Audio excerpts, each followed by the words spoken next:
Laporan keuangan.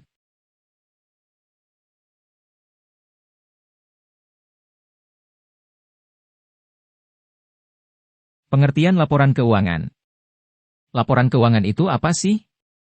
Laporan keuangan adalah laporan yang berisi pencatatan uang dan transaksi yang terjadi dalam bisnis, baik transaksi pembelian maupun penjualan dan transaksi lainnya yang memiliki nilai ekonomi dan moneter.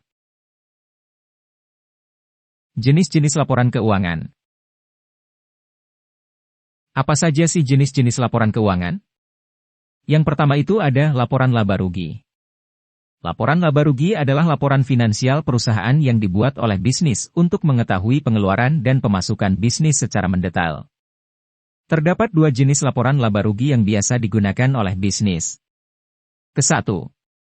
Single step yaitu langkah tunggal yang hanya menunjukkan satu kategori pendapatan dan satu kategori pengeluaran. Kedua. Multiple step yaitu laporan laba rugi yang berisi lebih banyak informasi umum daripada yang disertakan dalam laporan laba rugi single step. Lalu yang kedua, laporan arus kas.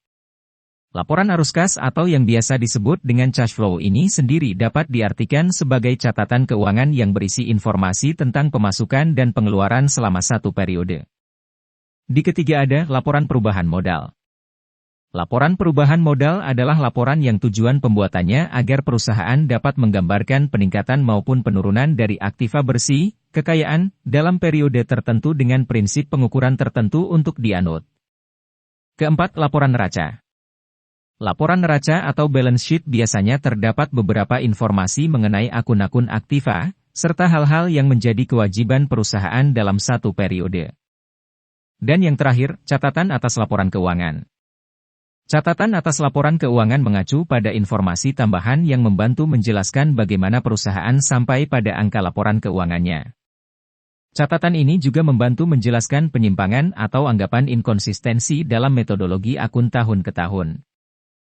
Berikut fungsi-fungsi laporan keuangan. 1.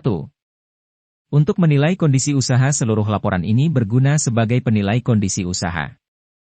Maksudnya jika dari catatan keuangan terlalu banyak kerugian, berarti perusahaan sedang mengalami kemunduran. 2. Sebagai bahan evaluasi laporan keuangan. Bisa dipastikan jika tidak ada laporan tersebut, evaluasi yang dilakukan tidak akan maksimal bahkan seperti melakukan hal yang sia-sia. 3. Bentuk pertanggungjawaban perusahaan. Laporan keuangan juga berfungsi sebagai pertanggungjawaban perusahaan, baik kepada investor maupun kepada pemerintah yang terkait dengan pajak dan lain sebagainya. Kesimpulan. Kesimpulan laporan keuangan bisa dianalogikan sebagai rapot untuk bisnis Anda. Di dalam sana berisi seluruh data terkait keuangan bisnis secara menyeluruh sehingga Anda bisa mengetahui kesehatan keuangan bisnis Anda dengan baik. Seluruh laporan ini pun bisa membuat perencanaan bisnis yang lebih matang, dikarenakan Anda bisa melakukan improvisasi berdasarkan data faktual pada laporan tersebut.